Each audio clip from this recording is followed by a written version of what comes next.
parte de resultados que tienen esa expresión, ¿no? Cómo se ha venido transformando la calidad y la satisfacción de la población con los servicios. Se ha disminuido considerablemente la mortalidad por enfermedades infecciosas, que representa solamente el 1.1% del total de la mortalidad. La prevalencia inclusive por VIH-Sida, el 95% del nivel inmunitario que hoy alcanzamos en nuestro país, que es fruto de nuestro esquema nacional de vacunación, y las enfermedades crónicas no transmisibles, que representan sin duda la principal causa de muerte en nuestro país, y que responde, por supuesto, a todos estos fenómenos de los envejecimientos, y que prácticamente en Cuba ya la gente no se muere de ninguna enfermedad, ni por diarrea, ni por neumonía, ni por enfermedades virales. Ahora bien, también, como te comentaba, uno de los elementos principales también fue el incremento de los consultorios de médicos, la enfermera y la familia. Es decir, nosotros en el 2010, de 5.937 consultorios, crecimos a 11.500 consultorios del médico, la enfermera y la familia. Se duplicó. Es decir, se duplicó. Y como te decía, eso fue recibido con mucha satisfacción por nuestro pueblo, a partir de que volvió, como te decía, a volver a ver su médico en cada uno de los consultorios. Se incrementaron los equipos, los grupos básicos de salud, que son los especialistas que participan y que van a los consultorios, de 581 a 823. Es decir, que son los grupos de clínicos, pediatras, obstetras, psicólogos, que lo habíamos en algún momento disminuido su atención o su actuación con el médico de la familia, y sin embargo logramos recuperarlo. Y a la pregunta tuya también, yo creo que todos estos elementos, por ejemplo, la propia atención primaria de salud al cierre del 2013, todas las acciones que se hicieron ahí a nivel de consulta, hubo más de 1 millón de consultas con respecto al año 2002, igual que más de 1 millón de acciones hechas propias por el médico y la enfermera de la familia, así como se incrementó también los terrenos realizados por los médicos y las enfermeras de la familia. También se ha trabajado, Randy, en la disminución de la utilización de todos los complementarios. Es decir, en el enfoque que le ha dado el sistema, al uso apropiado del método clínico, el método epidemiológico, a hacer mucho más, examinar mucho mejor a los pacientes, hacer realmente de los complementarios eso, el complementario necesario para el diagnóstico. Y eso ha permitido que al cierre del año 2013, más de 361.768 determinaciones se hicieran de menos, sobre todo en rayos X, laboratorio, tomografía, ¿verdad? Y eso también es uno de los resultados que se vienen alcanzando. Uno de los temas que también hemos trabajado como resultado, que son también expresión de la calidad de los servicios, tiene que ver con todo el desarrollo de los centros municipales, de las consultas municipales de atención a la pareja infértil, cómo venimos trabajando en la recuperación de todo y el desarrollo de esas consultas que se logran ya a nivel municipal, más de 680 embarazos, en los centros territoriales más de 646 embarazos, y ya se logran de manera progresiva y sistemática embarazos a partir de fertilizaciones in vitro. En la estomatología, aunque todavía hay insatisfacciones, pero también hay avances. En la estomatología igual tenemos avances. Yo creo que este es uno de los temas que también ha tenido mayores niveles de opiniones, mayores niveles de insatisfacciones. Son los temas en que también le hemos prestado una mayor atención. Este año ya se logra un mayor nivel de soluciones y pacientes atendidos, es decir, de rehabilitaciones protésicas, que es prótesis a los pacientes, y yo creo que hay un elemento que tiene que ver con el tiempo de espera.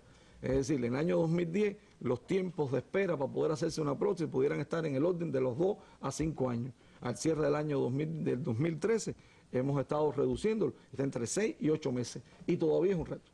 Nosotros tenemos que aspirar que realmente a toda persona que necesite una prótesis, nosotros podamos hacérselo de manera inmediata.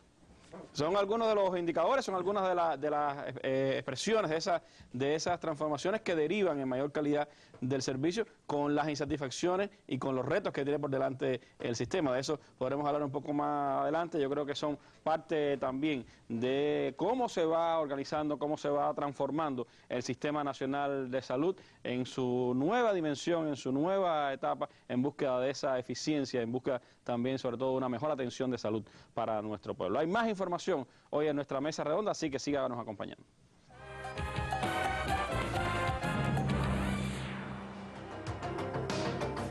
Más de 2.600 emisiones en vivo, Hemos creado un sistema de integración sin precedentes en la historia del mundo.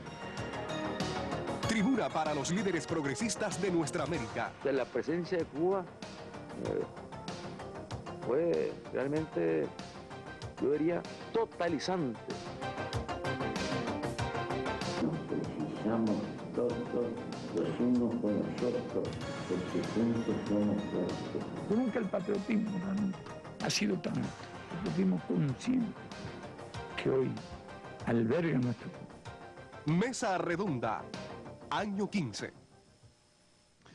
Bueno, y en estas transformaciones, por supuesto, el recurso humano es parte esencial de cómo enfocarlo y de cómo hacer esas transformaciones. Cómo tener un sistema de salud más óptimo, un sistema de salud más eficiente, pero que a su vez brinde un mejor servicio. Ahí está el gran reto que tiene el Sistema Nacional de Salud Pública y ha tenido que encarar también, por supuesto, estas transformaciones en el ámbito de los recursos humanos. Hablo ahora en nuestra mesa redonda con el doctor Marco del Risco, director de Recursos Humanos del Ministerio de Salud Pública. Y me gustaría enfocar, Marcos, ahora el reordenamiento, pero desde el punto de vista de los recursos humanos. ¿Qué ha pasado con los recursos humanos? ¿Qué impacto tuvo las transformaciones? ¿Cómo se ejecutaron esas transformaciones en el ámbito de los recursos humanos? Bueno, muy buenas tardes, Randy y demás compañeros.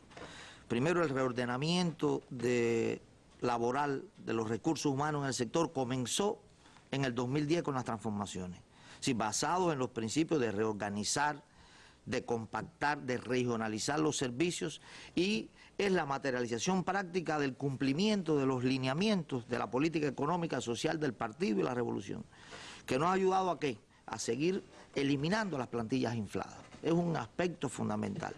Estimular la necesidad del trabajo y reducir gastos innecesarios al presupuesto del Estado y poder incrementar nuestros ingresos. Son elementos fundamentales en lo que al capital humano se refiere, que es nuestro principal capital que hoy tiene el sector. Estamos hablando de un sector que es uno de los que recibe una de las mayores partidas de presupuesto en el presupuesto global del país.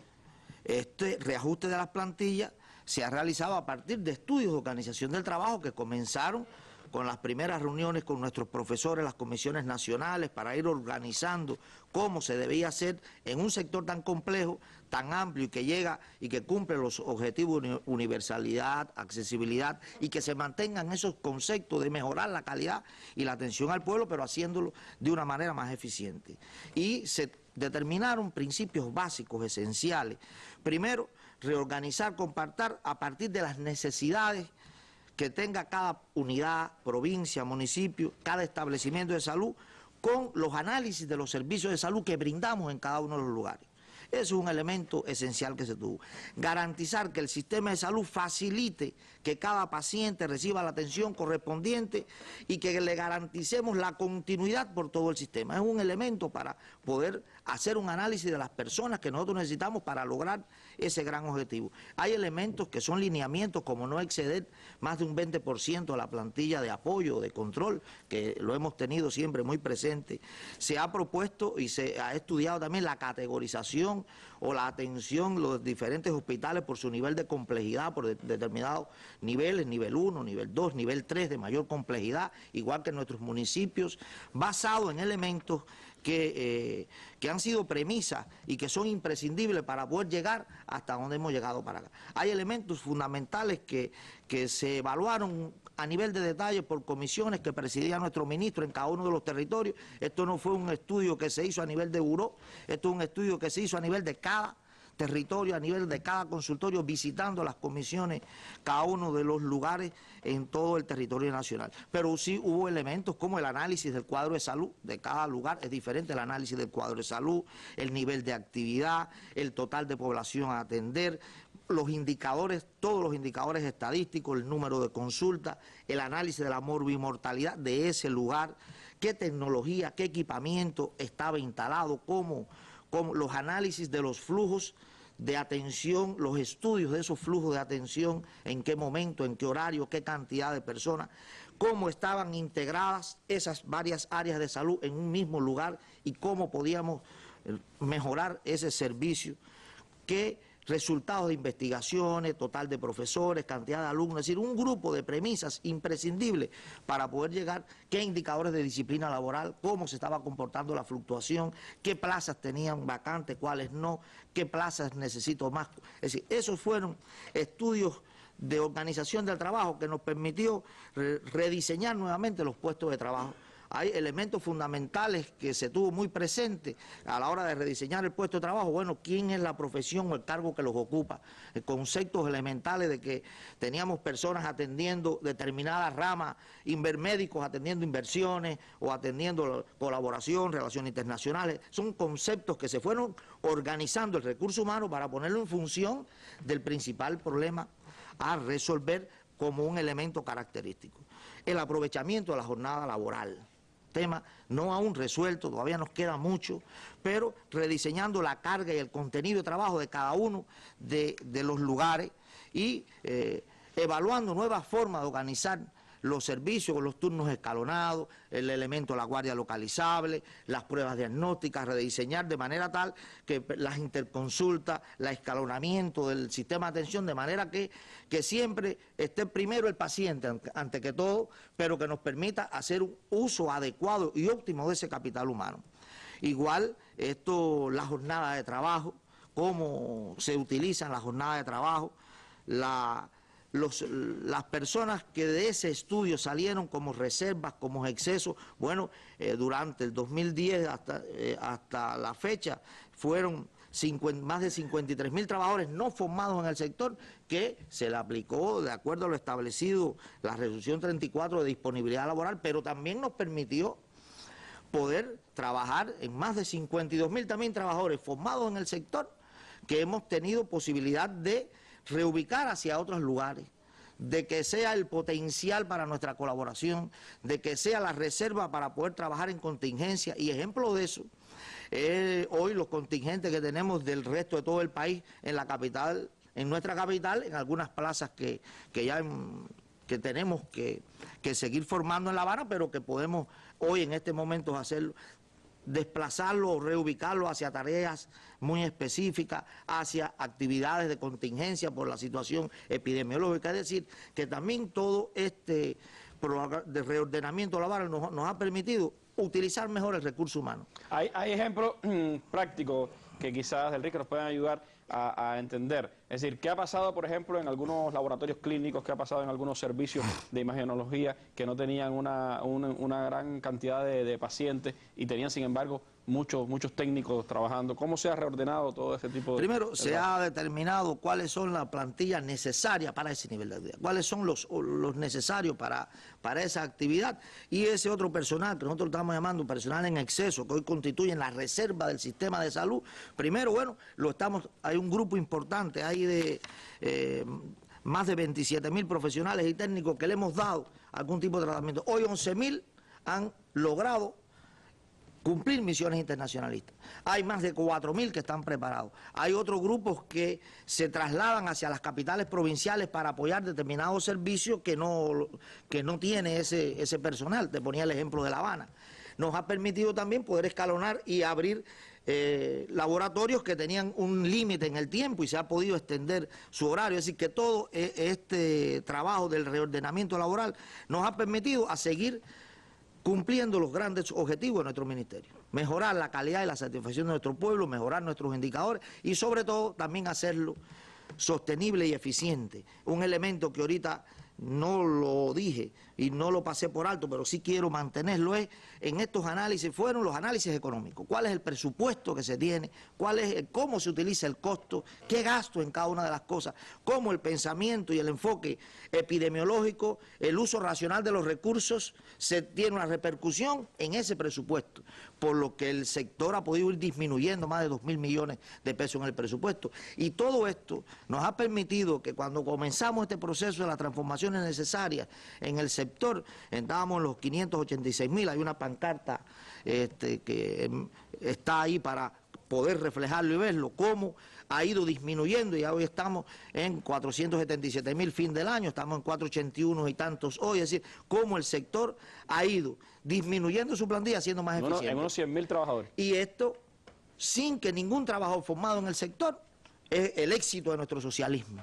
Ha ido hacia ningún otro lugar, no ha habido política de choque, no ha habido despidos. Es decir, que todos los trabajadores formados por nuestra revolución en el sector de la salud, le hablo de licenciados en tecnología, de técnicos medios, todo se le ha dado una solución y una respuesta a cada uno de ellos. Y esa es la verdadera fortaleza que hoy tenemos para poder seguir asumiendo compromisos internacionales, como bueno lo hemos hecho en el caso de los médicos y países hermanos. Es decir, que este proceso de ordenamiento laboral nos ha permitido también ser mucho más eficientes, ayudar a nuestra economía, y por tanto de lo que vamos a hablar mañana también es parte de ese esfuerzo de los trabajadores de la salud, de ese resultado en económico que nos ha permitido también que la dirección del país, como justo reconocimiento, que a la vez es un compromiso para el sector de la salud, seguir mejorando todavía un grupo de insuficiencia que se conoce, que la tenemos y que tenemos que trabajarla con mucha mayor intensidad. Eficiencia, que quiere decir para el sector de la salud haber disminuido en 2.000 millones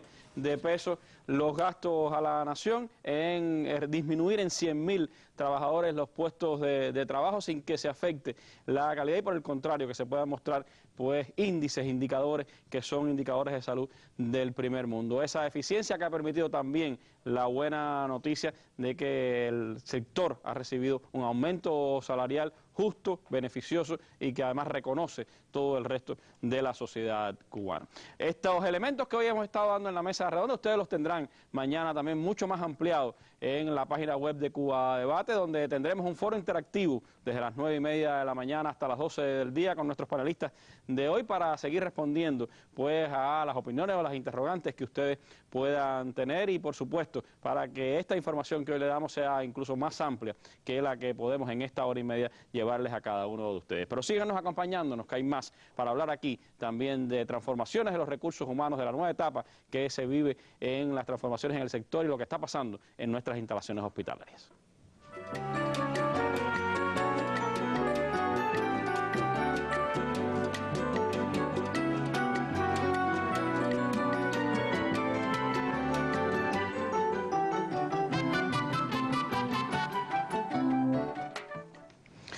Holguín es una de las provincias que ha estado, por supuesto, como el resto del país, enfrentando todas estas transformaciones. La atención primaria en especial, que como se ha dicho acá, fue objeto, fue centro de las transformaciones en la primera etapa en el sistema de salud, tiene expresiones concretas allí también en la provincia de Holguín, desde donde hemos recibido este material para nuestra mesa redonda. Desde el año 2010, la provincia de Holguín lleva a cabo transformaciones en el sector de la salud a fin de elevar calidad, eficiencia y sostenibilidad de los servicios. Es un proceso continuo y el impacto ya se aprecia. Una muestra de ello es la tasa de mortalidad infantil, que al cierre del 2013 exhibimos una tasa de 3,5 por cada 1.000 nacidos vivos. Todos los indicadores asistenciales se mejoran e incrementan los niveles de actividad asistencial, con el incremento de consultas, de intervenciones quirúrgicas, de atenciones estomatológicas y de igual forma utilizamos de manera eficiente nuestro presupuesto, pues logramos ahorros en el mismo. Para lograr estos resultados fueron necesarios cambios en la atención primaria. En la provincia se definieron 42 áreas de salud y 1.103 consultorios. Significar que se duplica la cantidad de consultorios en relación con el proceso anterior, pues solo contamos con 501 consultorios con médicos. Aspecto importante, pues el consultorio, la estructura más cercana al pueblo. Trabajamos en el momento actual por rescatar los conceptos fundacionales de este programa y hacer que el consultorio resuelva entre el 70 y el 80% de los problemas de salud de nuestro pueblo. También la atención hospitalaria efectuó las transformaciones oportunas. Significar que los hospitales en nuestra provincia, sobre todo los 3 hospitales provinciales, cuentan con servicios que tienen responsabilidad en la región oriental. Así, por ejemplo, en el Hospital Lucía Íñiguez Landín, el servicio de trasplante presta servicio a las 3 provincias del norte oriental. En el caso del hospital pediátrico, la cirugía neonatal es para toda la región oriental, para las 5 provincias. Y en el hospital Lenin hoy cuenta con un servicio de atención a la pareja infértil, regional también para las 5 provincias orientales, equipado con la más moderna tecnología. Elevar la satisfacción de la población es propósito supremo de los trabajadores de la salud en la provincia. Desde Holguín, Marel González y Aide Vera, Sistema Informativo de la Televisión Cubana. Bueno, ahí se van conjugando dos niveles del sistema de salud que tienen una importancia capital, el sistema de atención primaria y el sistema de hospitales, y de ellos, por supuesto, también tendremos más información a lo largo de esta mesa redonda. Pero ya estamos en un momento, Emilio, en el que se habla de una segunda etapa de esas transformaciones. Han transcurrido ya 3 años, ha habido una experiencia, se buscan, por supuesto, cuáles son los resultados de esa experiencia y cuáles son las debilidades, los retos que aún tiene el sistema. ¿Qué se plantea esta segunda etapa de transformaciones? ¿Cuáles son los objetivos fundamentales? ¿Cómo se sigue reforzando el sistema de atención primaria? ¿Y cuáles son las áreas, los aspectos en los que con más énfasis se debe continuar trabajando en el sistema? De acuerdo. Bien, Randy. Esta segunda etapa, como también te expliqué, no es más que también continuidad de la primera que empezamos en el 2010 y, por supuesto, ratifica los propósitos que también hicimos mención a alcanzar en este momento. Esta segunda etapa tiene la peculiaridad de continuar profundizando en la reorganización de los servicios, en seguirle prestando especial atención al uso eficiente de los recursos humanos y los recursos tecnológicos, y a lo que nosotros en el sector le hemos llamado la regionalización asistida, que no es más que la capacidad que tenemos que tener, tiene que tener el sistema de continuar perfeccionando cómo conducir al paciente por todo el sistema en función de poder resolverle el problema, y que realmente no exista ningún otro tipo de factor externo, dígase amigo o otras condiciones, que haga que los pacientes, para poder resolver sus problemas, necesiten otros elementos que no sea el propio sistema que tiene que tiene que funcionar. Ese es un tema que yo creo que también lo hemos compartido y que también, bueno, Carmen en su explicación puede también fortalecer. Es una gran prioridad y es a la vez uno de los grandes retos que tiene el sistema. Ese es de nuestras grandes de los retos y de que sabemos que tenemos que trabajar en esta etapa. Ahora, bien, en la atención primaria de salud, ¿en qué van a consistir las principales transformaciones? Los temas, como bien decía, en el que tenemos que trabajar en profundizar. Bueno, primero que todo nosotros mantenemos los 451 policlínicos, que son fruto de lo que aprobamos en el proceso anterior a partir de los análisis, que hay múltiples ejemplos que por un aras de tiempo no podemos explicar las causas por las cuales muchos policlínicos dejaron de ser policlínicos y se convirtieron en servicios extendidos y demás. Pero hoy mantenemos los 451 policlínicos y estamos concentrados, Randy, en poder garantizar su correcto funcionamiento integral y el de su servicio. Yo creo que el ministro nos ha dejado claro que tiene que volverse de excepcional que nosotros suspendamos un servicio, una consulta, por razones sobre todo de tipo subjetivo, porque por razones objetivas pudiera eventualmente. Ese es un tema en el cual estamos trabajando y yo creo que tenemos que hacer cumplir que funcionen bien. Existen todas las condiciones hoy en el sector en función de que los policlínicos puedan funcionar bien. Mantenemos 11.400 consultorios de médicos, la enfermera de la familia. ¿Esa cuánta población atiende aproximadamente? 1.040 de población aproximadamente, es decir, el promedio. Nosotros, cuando hicimos la primera etapa de las transformaciones y la continuidad ahora, dijimos que las poblaciones de los consultorios pudieran estar en el orden de los 1.500 habitantes aproximadamente, y el promedio de los habitantes por consultorios en Cuba es de 1.040. Es decir, que realmente es posible poder cumplir el programa del médico, la enfermera de la familia, lo que está establecido con esa población. Por supuesto, los hay con un poquito menos y los hay también con poblaciones mayores. Ahora bien, lo importante ya no es la apertura del consultorio, como lo vimos en la etapa anterior y que se ha ido trabajando en su perfeccionamiento. Es que realmente en el consultorio hoy se resuelvan la mayoría de los problemas de salud que tiene nuestra población. Ese índice que se hablaba de que se puede resolver en la atención primaria entre el 70 y el 80%. Entre el 70 y el 80% de los problemas que tiene la población pueden resolverse en ese nivel primario de atención. Ahora, pero para eso hace falta que esté el médico, que esté la enfermera, la disciplina, la asistencia. Que sigamos trabajando por el mejoramiento continuo de las condiciones, como nos ha exigido también el ministro, que tenga agua, que tenga iluminación, que tenga mobiliario, que esté pintado, que esté limpio, que tenga todo lo que lleve un consultorio.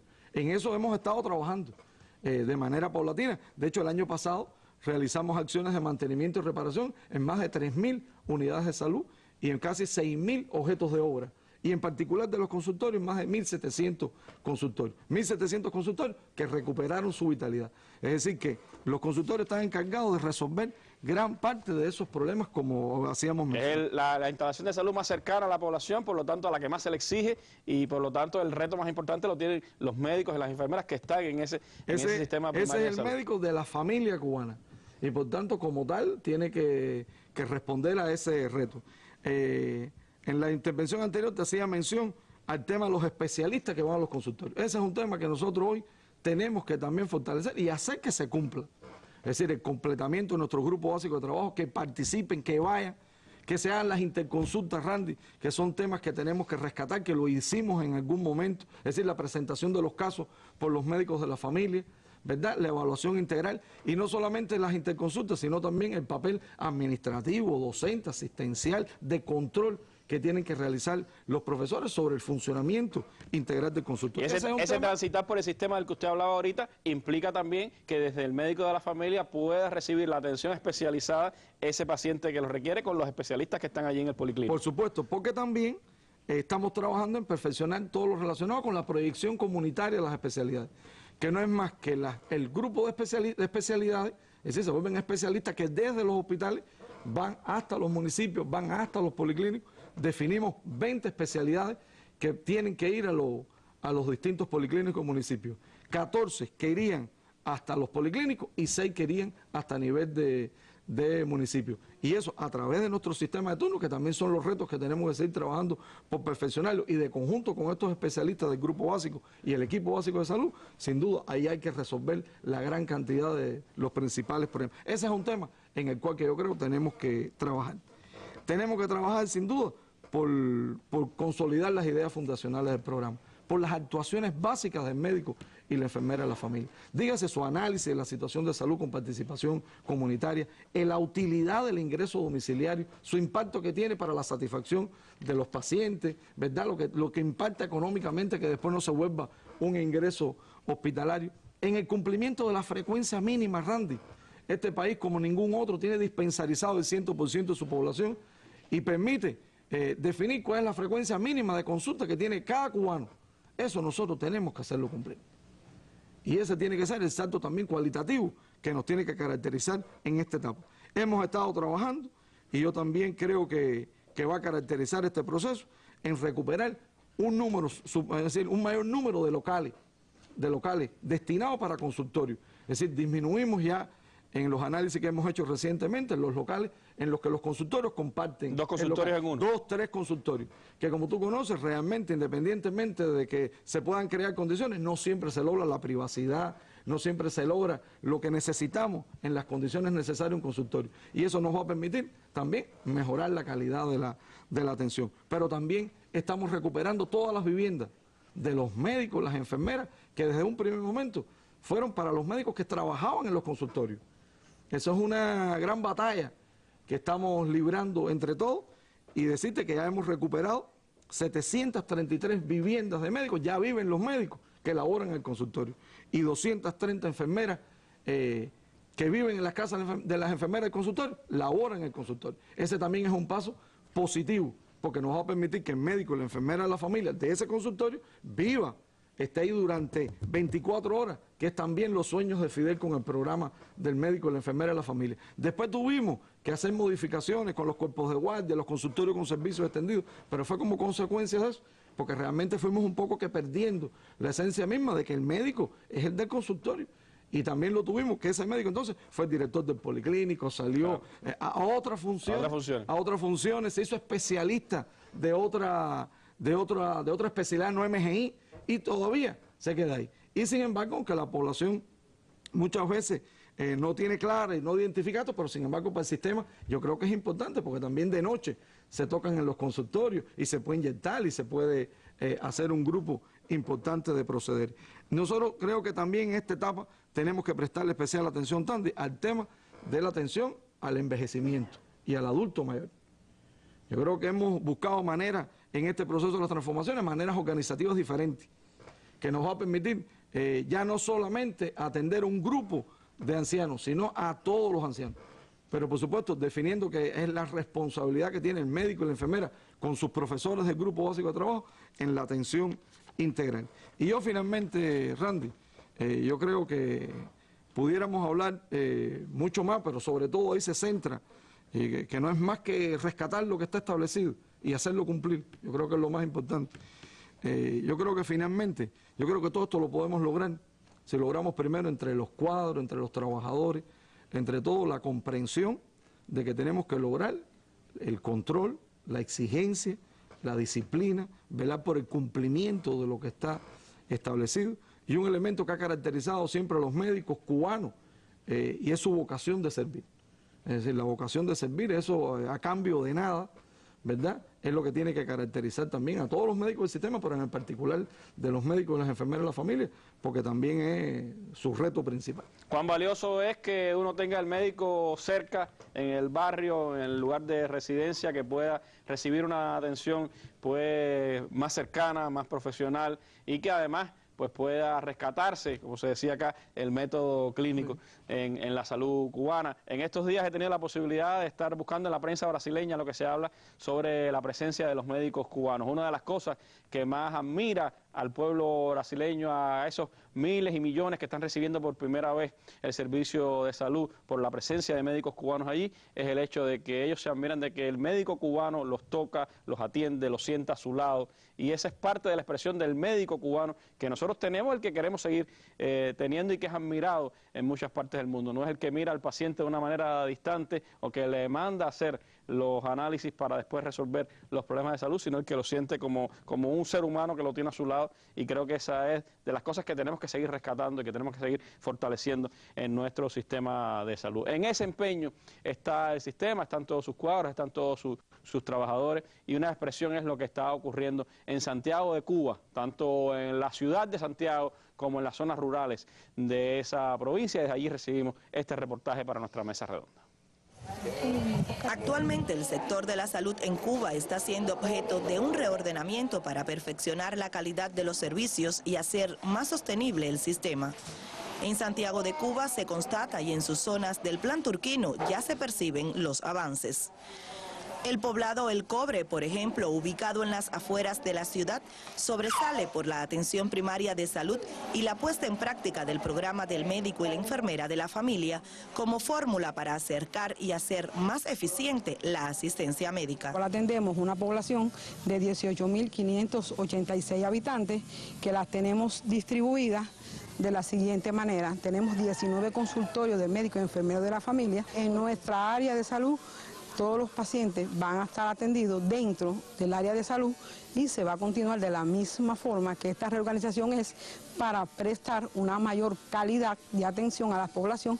A partir de previos diagnósticos de salud en las comunidades, los policlínicos y consultorios brindan sus servicios y permiten que a los hospitales asistan solamente aquellas personas que requieran de tratamientos más profundos o investigaciones específicas. Cuando el país dispone de recursos humanos e infraestructura para enfrentar los retos en materia de salud, se mantienen las labores de reparación tanto para las edificaciones como para el equipamiento, que a la larga evitan costosas inversiones. En el caso del Plan Turquino, que está cubierto al 100%, nosotros también reparamos un volumen importante de estas instituciones, que ha permitido que no solamente esté el médico y la enfermera en el lugar, sino además que el lugar donde va a atenderse la población sea un lugar digno, donde se sienta bien el paciente cuando vaya a atenderse. El Plan Turquino en Santiago de Cuba es priorizado, y su población agradece esta buena nueva del Sistema Nacional de Salud. En Santiago de Cuba, Bárbara de Astro Bajo, Sistema Informativo de la Televisión Cubana.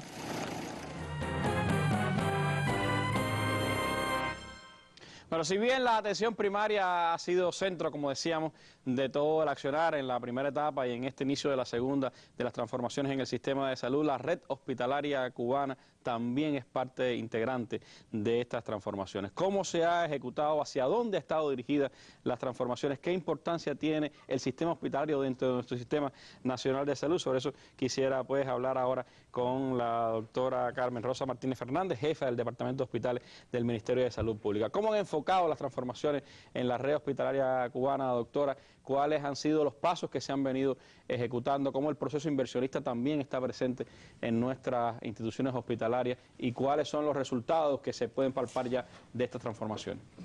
Bueno, muy buenas tardes a usted, Randy, y a todos los televidentes, y yo estoy segura que nuestro pueblo en general está siguiendo muy atentamente esta información que es tan valiosa para nuestro país. Este proceso de transformaciones que los compañeros que me antecedieron se expresa en la red hospitalaria cubana en una mayor organización. Esa organización en la red hospitalaria cubana está en función, primero, de lograr mayor eficiencia en nuestras capacidades instaladas. Dígase camas de hospitalización, salón de operaciones. Si en un hospital determinado tenemos 10 salones de operaciones y la demanda quirúrgica es suficiente o se satisface con 8 salones, nosotros ponemos a funcionar sistemáticamente 8 salones y 2 pasamos a la reserva, que en un momento determinado por un accidente o un evento epidemiológico determinado puedan activarse. De igual forma, una habitación donde pueden existir 6 camas, pero hay 4, existen 4 porque la demanda de la cama de hospitalización por el uso eficiente de la cama, un indicador de calidad hospitalaria, sean 4 camas. Eso da más espacio, más confort para el trabajador, para el paciente, para el acompañante. Con todo este proceso y este uso de capacidades instaladas, se ha decidido en esta etapa una clasificación de nuestros hospitales. ¿Cuántos hospitales tenemos en el país hoy? El país tiene en estos momentos y se mantienen 152 hospitales y 16 unidades de subordinación nacional que tributan a la asistencia médica. Estos 152 hospitales y 16 unidades de subordinación nacional, lo que nuestro pueblo conoce como institutos, se mantienen en este proceso. Esta clasificación que se ha producido en nuestros hospitales va de un primer nivel de menor complejidad a un tercer nivel de mayor complejidad. Todos nuestros hospitales en pantalla tienen la distribución porcentual de lo que representa en cada nivel el estimado de hospitales que se encuentran en cada nivel. Todos los hospitales no pueden realizar las mismas actividades ni los mismos procederes. Los hospitales tienen que estar diseñados de acuerdo a su complejidad, a su número de camas, a sus medios diagnósticos disponibles, a la población que atienden, al cuadro de salud donde se enclava ese hospital de la población que atiende.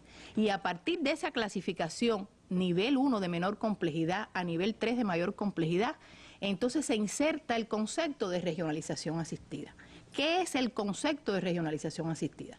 Es la capacidad que tiene nuestro sistema de permitir el tránsito por todos sus niveles de complejidad de un paciente que necesite, por su problema de salud, resolver su problema de salud en determinado nivel, que pueda tener solución su salud o su recuperación en determinado nivel de salud. Esa es la fortaleza de nuestro sistema. Esa es la fortaleza, que es nacional, que es público, es accesible. Si fuera privado no pudieran entrar una instalación y a otra poderse brindar asistencia, ¿no? Hoy cuando preparábamos la mesa, Randy, comentábamos que un ejemplo clásico de regionalización salió en la prensa de hoy, en el Juventud Reverde, donde una familia le daba las gracias al sistema porque un bebé que nació en Las Tunas, en el Hospital Ernesto Che Guevara, con una cardiopatía congénita compleja, fue transitando por todo nuestro sistema de salud y llegó al cardiocentro William Soler.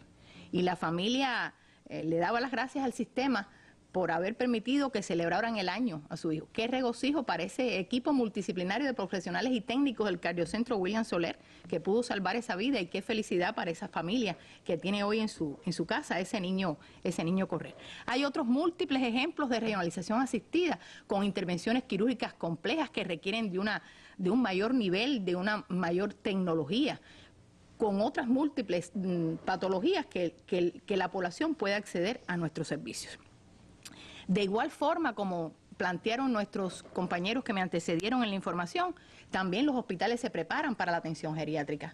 En este proceso de transformaciones hemos incrementado 48 nuevos servicios de geriatría que ya totalizan 954 camas, aproximadamente una cama cada 2.000 adultos mayores de acuerdo al lugar donde se encuentra enclavado nuestro hospital. Pero también se prepara para nuestra primera causa de muerte hoy, que es la atención al cáncer, con el advenimiento de un grupo importante de tecnología, digamos el acelerador lineal intraoperatorio, donde ya se da la primera dosis de radioterapia en el transoperatorio directamente en la lesión.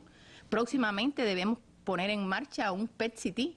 Este es un equipo que se dedica a hacer estudios tomográficos más específicos para los pacientes, las personas que adolecen de patologías malignas. O sea, todo este desarrollo tecnológico viene aparejado al desarrollo y a la calidad de la atención en la red hospitalaria. Porque que se enfoque el trabajo del sistema de salud en el método clínico no quiere decir que se abandone el uso de las tecnologías, sino que se va a optimizar ese uso de las tecnologías. ¿Así, doctor? Tiene razón. No se abandona el uso de la tecnología, se optimiza, se utiliza cuando realmente se tenga que utilizar, pero no podemos abandonar, como profesionales del sector que somos, el método clínico, el enfoque clínico epidemiológico en la atención a la enfermedad del individuo, de la familia, y que realmente un examen físico, un interrogatorio, no va a sustituirse nunca con una tecnología. Esa es la primera parte de nuestro. En ese mismo camino y en el propósito que se señalaba aquí, de que el sistema sea quien encauce la atención de salud de un paciente, cómo se trabaja precisamente para que el paciente que lo necesite tenga acceso a esa tecnología, tenga acceso a una tomografía axial computarizada o tenga acceso a otro tipo de tecnología necesaria para poder saber cuál es la enfermedad que tiene. Es una responsabilidad institucional garantizar el tránsito del paciente por todos los niveles de nuestro sistema de salud, que evidentemente y desgraciadamente a veces no sucede así. Porque cuando un paciente se ve en un hospital donde no tiene un servicio tomográfico, que existen, ese hospital tiene el deber con su médico de asistencia, su organización hospitalaria tiene que garantizar la cobertura tomográfica que necesite el paciente en un nivel superior de atención. Y es una responsabilidad institucional. Y en ese aspecto tenemos que seguir trabajando y trabajar muchísimo para que nuestra población sienta la satisfacción plena de los servicios que prestamos. Como nunca antes, el desarrollo tecnológico en la red hospitalaria cubana se inserta en nosotros para este año. 48 millones de CUC destinados a piezas de repuesto, 43 millones destinados a reposición de equipos. Y cuando hablamos de reposición de equipos, hablamos del equipo de mayor calidad, de mayor tecnología y de mayor resolutividad, que garantice realmente un diagnóstico certero, oportuno y un uso adecuado. Esto no quiere decir que abandonemos para nada el método clínico, como lo habíamos dicho anteriormente. Inmerso también nuestra red hospitalaria cubana en un proceso inversionista de reparación, mantenimiento, que podemos poner múltiples ejemplos: hospitales Amalia Simoni de Camagüey, Manuel Ascunce, hospitales en Santiago de Cuba, en la misma capital en La Habana, el Calixto García, el Miguel Enrique, el Julio Trigo. Son hospitales que han tenido un fuerte proceso inversionista de reparación, mantenimiento y que seguimos. Qué importante es que cuidemos esa inversión, que cuidemos esa reparación y que seamos capaces de mantener la disciplina hospitalaria, que seamos capaces de pensar que el hospital tiene una organización interna, que tiene un reglamento de hospitales vigente y que al hospital tiene sus horarios de visita. Hay que entrar al hospital cuando se permita, no es un acceso libre. Tenemos que pensar hasta la forma de vestirnos para entrar en una unidad hospitalaria. Hay imágenes que se transmitían recientemente en el programa Cuba Dice, donde instalaciones hospitalarias que han sido reparadas, que han sido puestas en beneficio de nuestro pueblo, y sin embargo esas imágenes demostraban qué mal se han utilizado, de qué manera se han deteriorado instalaciones. Son esas imágenes que ustedes están viendo, que nuestros colegas de Cuba Dice pusieron en el Noticiero Nacional de Televisión, y que demuestran que no solo puede ser que el Estado ponga en función del sistema de salud los recursos necesarios, que se trabaje porque mejoren nuestras instalaciones, si nuestro pueblo no es capaz de cuidar esas instalaciones. Yo creo que también ahí está el llamado de alerta a nuestro personal de salud a utilizar más eficientemente esos recursos que se ponen en sus manos, pero a nuestro pueblo, que es el que utiliza esos recursos, también a que se usen de una manera adecuada. Esas transformaciones, esas inversiones también en el sistema hospitalario, doctora, van encaminadas a mejorar también las condiciones de trabajo del personal de salud? Sí, van encaminadas a mejorar las condiciones de trabajo, las condiciones de las habitaciones destinadas a los descansos de las guardias médicas, mejoran ostensiblemente a que se tenga una sala con mejor confort, un espacio para discutir pacientes, para discutir casos, un espacio para escribir historias clínicas, un espacio que nos permita hacer ciencia, discutir colectivamente un diagnóstico, una enfermedad rara, hacer una discusión colectiva de un paciente con larga estadía. O sea, todos esos espacios se permiten y son necesarios para el mejor desenvolvimiento de nuestros profesionales en la red hospitalaria. Y sobre eso se está trabajando, y se está trabajando de forma muy organizada, se está trabajando de forma muy coherente y se avanza muchísimo en este aspecto. Es un beneplácito que la red hospitalaria cubana está recibiendo en estos momentos. De igual forma, este proceso de transformaciones, a lo que se refirió el doctor Emilio en su intervención anterior, las interconsultas de los médicos radicados de las especialidades médicas en nuestros hospitales que se trasladan a la atención primaria. Esto tenemos que seguirlo trabajando. Esto se deterioró muchísimo en un momento por problemas de transportación, pero esto lo tenemos que retomar. Tenemos que seguirlo trabajando porque esa es la solución de que nuestra población, los problemas de salud, en un 70-80% de los problemas de salud de nuestra población deben quedar resueltos para la atención primaria. De igual forma, las guardias médicas de nuestros profesionales, de nuestros médicos. ¿Por qué no poner a descansar un médico, un profesor, un especialista y que se localice, se solicite su servicio cuando sea necesario? Eso se organiza siempre que las condiciones lo permitan, que la especialidad se pueda destinar a esto. Y realmente no es una preocupación para nuestro pueblo que exista nada que pueda demorar una atención médica urgente o emergente porque estos profesionales no estén. Eso se organiza y hay un descanso, ¿por qué no?, para un uso más racional de nuestros recursos humanos, que ese día de mañana este médico puede dar conferencias, pasar visitas, si es un cirujano puede operar. Y entonces en un momento determinado está descansando para que sus pacientes puedan tener acceso a él de una forma más descansada, más... No es que el especialista no va a estar a la disposición, es todo lo contrario, sino que se va a ser utilizado más eficientemente. Más racionalmente. Por lo tanto, en este periodo podemos decir que en los últimos 3 años la red hospitalaria cubana ha resuelto el problema quirúrgico de más de 1 millón de personas. Y hemos logrado... Cada año. Cada año. Y hemos logrado que prácticamente nuestros salones de operaciones como promedio realicen más de 4 intervenciones quirúrgicas por salón. Eso es una muestra de eficiencia de esa capacidad instalada y de ese equipamiento que forma parte del salón. Y realmente seguir trabajando con los hospitales, seguir logrando satisfacción plena de nuestra población con la red hospitalaria cubana, buscar la forma de que cada hospital haga lo que debe hacer con su desarrollo tecnológico, con sus servicios, con su organización interna. Si nosotros logramos que la población, los problemas de salud de la población se resuelvan en la atención primaria, realmente las consultas externas de nuestros hospitales deben reducirse, las consultas de cuerpo de guardia deben reducirse porque el hospital tiene que quedar para lo más complejo, para lo que requiere mayor tiempo, para el no diagnóstico, y de esa forma creemos que la red hospitalaria cubana va a ser cada día superior. Creo que ese es uno de los retos importantes. Si para uno es vital poder encontrarse al médico cerca allí para la hora de recibir el servicio, pues lo más, pudiéramos decir, complejo, lo que más insatisfacciones causa o lo que más problemas puede dar para una familia es precisamente la atención en el hospital, porque es cuando más días uno pasa, es cuando tiene que enfrentarse a la duda del diagnóstico, a qué es lo que tiene la persona que uno está familiar, a quien uno tiene ahí en el hospital, y por eso es tan importante que nuestra red hospitalaria sea eficiente, sea buena, y que demuestre también lo que significa tener a profesionales tan bien formados allí dentro de esas instituciones de salud. El ministro de Salud Pública decía precisamente en un Cubadice, en uno de esos Cubadices, que lo que tiene que garantizar el sistema es que las personas estén preocupadas porque haya una buena atención, no porque tengan que preocuparse por llevar la sábana, por llevar las cosas para estar en una estancia en un hospital, y que el sistema tiene que garantizar eso. Yo creo que ese es uno de los retos importantes también que tiene el sistema, y creo que enhorabuena que nuestra red hospitalaria pues está inmersa en este proceso de transformaciones y de inversiones. Muchísimas gracias, doctor.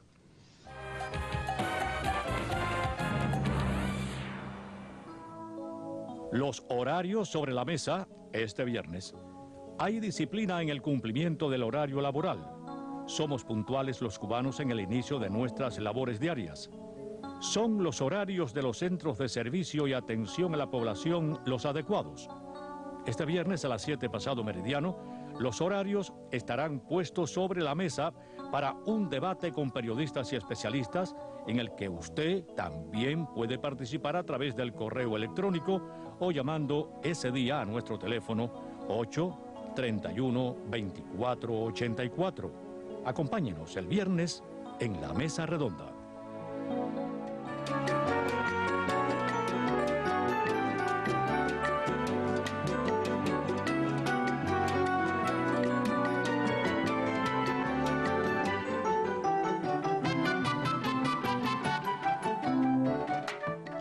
Y las transformaciones en el sector de salud pública en el país, que implica también la mayor presencia internacional de nuestra salud pública, con su prestigio ganado y con lo que ha representado para muchos pueblos hermanos la presencia de médicos, enfermeras y otro personal de la salud cubana, pues ha implicado también transformaciones y retos para la formación, para la docencia médica, para la búsqueda de nuevo y mejor preparado personal de salud en el país. De eso estaremos hablando en este momento final de nuestra mesa redonda de hoy, pero les propongo primero ir hasta Pinar del Río, a su Facultad de Ciencias Médicas Ernesto Che Guevara, una de las buenas instituciones docentes de la salud que tenemos en el país y que nos puede adentrar también en este proceso de transformaciones en la formación de recursos humanos.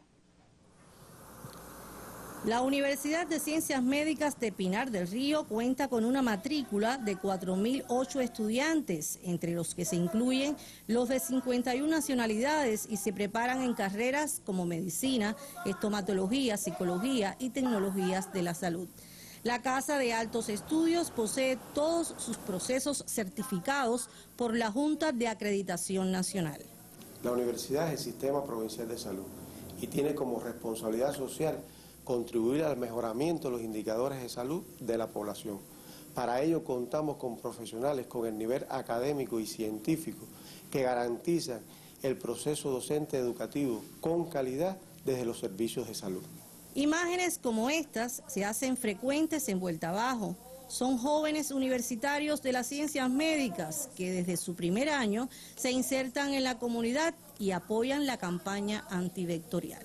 Nos encontramos enfrascados en una acción de extensión universitaria, teniendo como base la promoción de salud, que es el eje principal de estas actividades de extensión universitaria. Nosotros desde que estamos en primer año comenzamos ubicados en un consultorio de la familia o un policlínico con el trabajo directamente a la población, el trabajo de promoción y prevención, en actividades de pesquisaje. El plantel posee una radio base con el objetivo de mantener informado al universo estudiantil. Hemos tenido la posibilidad de participar en festivales de artistas aficionados, o sea, de radios universitarias, donde en esta oportunidad obtuvimos un premio en la categoría de informativo con el programa Mediodía entre Galenos. Con el fin de apoyar el proceso docente educativo, existe un centro de información donde estudiantes y profesores tienen la posibilidad de realizar las diferentes búsquedas. También tenemos la revista de Ciencias Médicas Pinar del Río, que los estudiantes se apoyan mucho de ella, y también la revista Médica Pinareña, que es la que es propia de los estudiantes, donde se publican todos los trabajos hechos por los profesores y colaboradores incluso que están en el exterior, aquí en la Universidad de Ciencias Médicas. Las clases taller se realizan en laboratorios dotados con equipos de alta tecnología y otros medios de enseñanza necesarios para su formación. En el Centro de Experimentación Obioterio, los estudiantes de cuarto año de medicina son asesorados por sus profesores y realizan procederes quirúrgicos con la utilización de simuladores biológicos, lo que permite desarrollar habilidades en la cirugía menor. Ellos son futuros profesionales dispuestos a sembrar salud y calidad de vida. Desde Pinar del Río, Zunilda Veiga, Sistema Informativo de la Televisión Cubana. Bueno, Eliana, la Universidad de Ciencias Médicas Pinar del Río es uno de los ejemplos de lo que se está haciendo en el Sistema Nacional de Salud. Cómo todas estas transformaciones están impactando en esa formación de nuestros profesionales de la salud, qué transformaciones ha habido que hacer en esa preparación y cómo se sigue avanzando también en el método clínico, por un lado, de formación y en el acceso a lo más avanzado del pensamiento científico en la medicina, las tecnologías que se están desarrollando en el mundo. Sí, muy buenas noches. Creo que la introducción fue excelente porque parte de la respuesta está allí, en ese reportaje de la Universidad de Ciencias Médicas de Pinar del Río.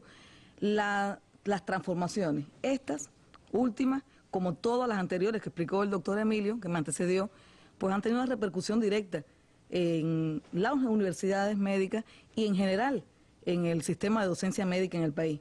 Primero, debido al hecho que ya en esta mesa en ocasiones anteriores se ha explicado y la población conoce perfectamente, de que las universidades de ciencias médicas están subordinadas al Ministerio de Salud Pública.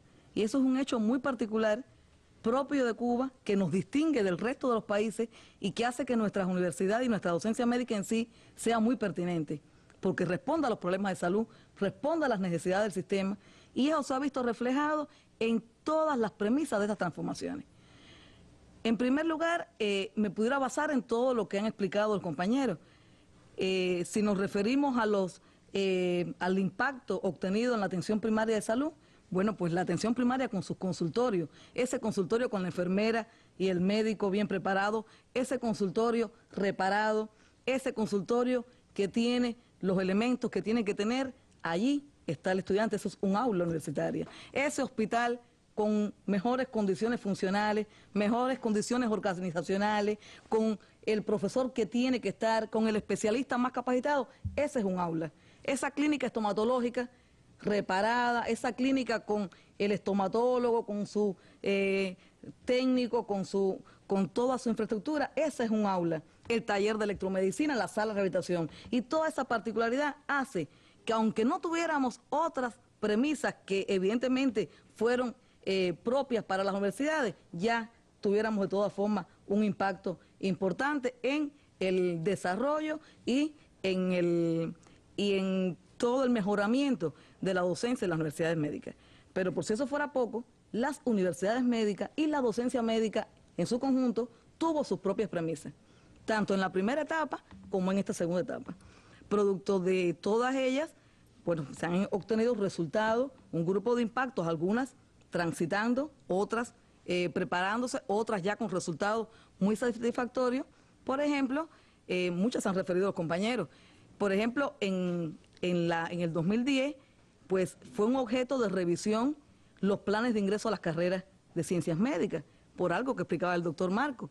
Es importante tener en nuestras aulas el número de estudiantes que cubran las necesidades de los territorios para que no haya un desbalance, donde tiene que haber la formación de 10 técnicos, no pueden ser 20, pero tampoco pueden ser 5, aunque así igualmente los estudiantes de medicina, los de enfermería, los de estomatología. En el posgrado la cantidad de especialistas que hace falta. Exactamente igual, sobre todo teniendo en cuenta cuántos se jubilan, cuántos cumplen misión, cuántos hacen falta. Y esa planificación de los recursos formados en el sector hace que tengamos una mejor idea y una mejor cobertura de las necesidades, teniendo en cuenta que nosotros tenemos un alto rendimiento, la eficiencia académica, es decir, la mayoría de los estudiantes que entran a nuestras universidades se gradúan y pasan a formar parte del sector, y porque además eso corrobora un concepto que fue parte importante de las transformaciones, que en el sector de la salud no sobra ni sobrará nunca un formado en el sector. Se reubica, se reorienta, se pone a disposición de actividades priorizadas, pero no sobra. Y de hecho, en esa reorientación los tecnólogos, por ejemplo, han tenido una dinámica. Esa ha sido otra de los temas que vienen desde el 2010 y que han tenido un impacto positivo e importantísimo para el sector. De los 21 perfiles de tecnologías de la salud que en aquel momento existían, se convirtieron en 8 carreras, pero carreras más fortalecidas, porque son carreras de perfil amplio que permite que el graduado le llegue a una mayor cobertura, un mayor número de servicios, con una preparación excelente e idónea para lo que hace.